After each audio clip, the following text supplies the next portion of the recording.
नमस्कार, आप 90 डिग्री देख रहे हैं। मैं प्रवीण एलावत हूं। आमतौर पर जाटलैंड के नाम से जाना जाने वाला हरियाणा आज गैंगलैंड बनता जा रहा है। इसमें आंकड़े रखने की भी जरूरत नहीं पड़ती, क्योंकि आप देखते होंगे अपने जिले में, अपने हलके में कि किस कदर आए दिन गोलियों से लोगों को भूना जा रहा है, किस कदर आए दिन हरियाणा में फिरौती मांगी जा रही है और ना जाने कितने गैंग हरियाणा में सक्रिय हैं। कुछ हरियाणा के अंदर मौजूद हैं, कुछ देश के अन्य हिस्सों में हैं और कुछ विदेश से ऑपरेट कर रहे हैं। ये कोई नई बात नहीं है।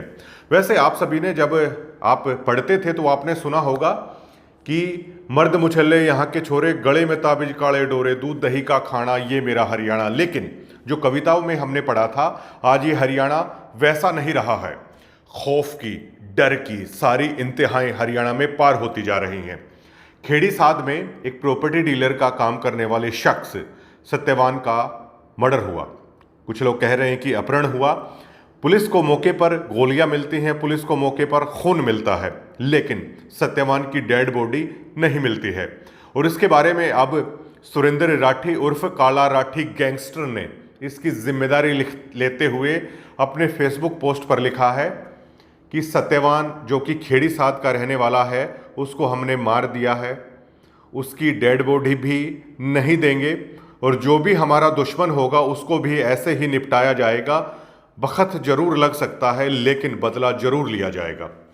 अब दोस्तों, आप सोच सकते हैं कि गैंगस्टर क्या कहने की कोशिश कर रहा है।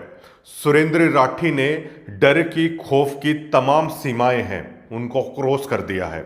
आप देखते होंगे हरियाणा में मर्डर होते हैं, डेड बॉडी वहीं पर मिल जाती है, लेकिन सुरेंद्र राठी उस डर, उस खौफ की इंतहा को भी पार कर चुके हैं। फेसबुक पोस्ट पर पहली बार शायद किसी गैंगस्टर ने ऐसा लिखा है कि हमने सत्यवान को मार दिया है और उसकी डेड बॉडी को भी नहीं दिया जाएगा।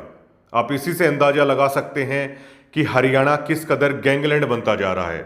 दोस्तों, अक्सर हमें बेहद प्राउड होता है कि हम हरियाणा के रहने वाले हैं जब हमारे यहाँ का कोई रेसलर ओलंपिक में मेडल लाता है, जब हमारे यहाँ का कोई बच्चा टॉप करता है किसी फील्ड में, जब हमारे यहाँ का कोई बच्चा या बच्चियाँ लेफ्टिनेंट बनती हैं, तो हमें प्राउड फील होता है और हम खुद को उस ग्रास रूट के, उस इतिहास से जोड़कर देखते हैं जो हमें हरियाणा और हरियाणवी होने का प्राउड फील कराता है। लेकिन हमें बहुत गर्व महसूस होता है जब हम रेजांगला की उस लड़ाई को याद करते हैं जिसमें रेवाड़ी के वीर सपूते ने अपना बलिदान दिया था। हम बेहद खुश हो जाते हैं जब बहादुरगढ़ में हम किसी मेट्रो स्टेशन का नाम ब्रिगेडियर होशियार सिंह दहिया के नाम पर देखते हैं, जिन्होंने बसंतर की लड़ाई लड़ी।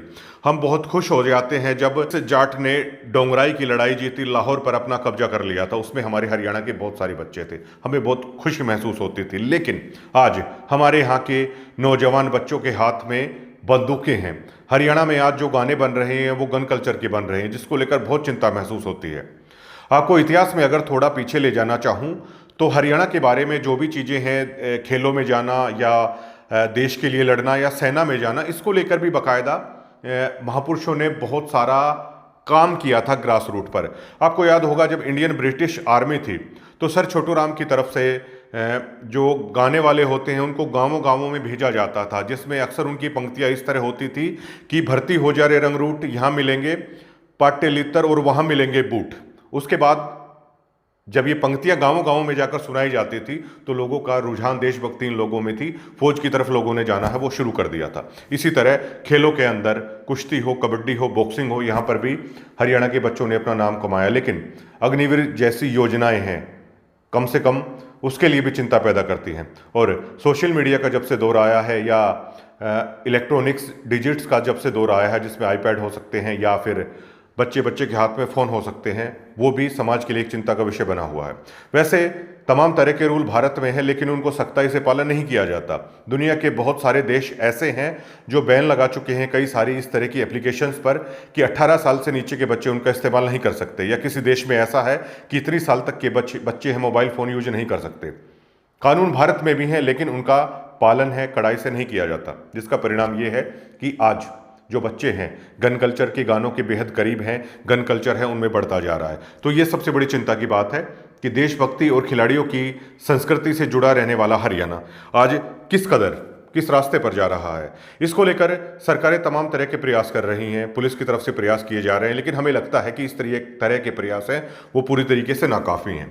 सरकार को ग्रास रूट पर काम करना होगा, सरकार को एजुकेशन सिस्टम में बदलाव करना होगा। आज हरियाणा में शिक्षा केवल कामयाब रहने के लिए ही बन गई है।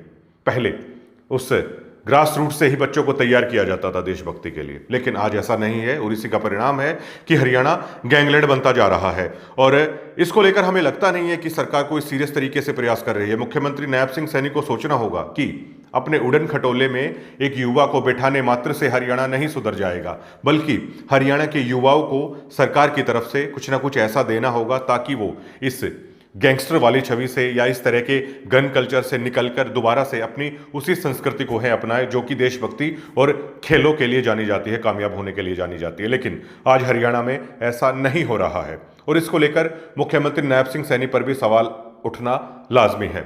वो पंजाब के दौरों में अपने व्यस्त हैं, लेकिन हरियाणा में देखिए क्या हो रहा है। अब हरियाणा में जगह जगह आपको दिख जाएगा, अगर आप डॉक्टर हैं, आपको इंजीनियर है, तो आपको हरियाणा में डर कर रहना होगा। कभी भी आपको किसी भी फिरौती के लिए कॉल आ सकता है। ये डरने की बात मेरे लिए भी है और जाहिर तौर पर जो दर्शक देख रहे हैं ये डरने की बात उनके लिए भी है। अगर आपको हरियाणा में रहने से डर लगता है तो आप कतई भी गलत नहीं है, क्योंकि हरियाणा की आज के दिन की ग्राउंड की हकीकत यही है।